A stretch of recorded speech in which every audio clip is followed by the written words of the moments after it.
ચોમાસુ સિઝનમાં બનાસકાંઠામાં હજુ પણ વરસાદી ઘટ જોવા મળી રહી છે, જેના કારણે અનેક તળાવો ખાલીખમ છે। સિંચાઈના પાણીને લઈને ખેડૂતોને ચિંતા સતાવી રહી છે। સરકાર દ્વારા તળાવો ઊંડા બનાવવાની કામગીરી હાથ ધરવામાં આવી છે।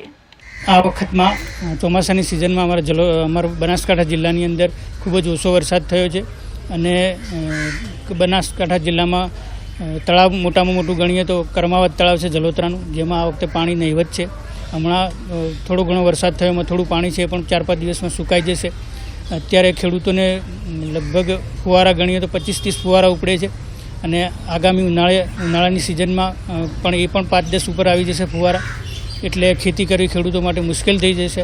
અને ખેડૂતોને જો ખેતી કરવી હશે તો કર્માવત તળાવમાં પાણી ભરાશે તો ખેડૂતો ખેતી કરી શકશે, પાણીનું તળ ઊંચા આવશે અને લગભગ 15થી 20 ગામોને ફાયદો થાય એવું છે જો કર્માવત તળાવમાં પાણી નાખવામાં આવે અને એને ભરવામાં આવે તો।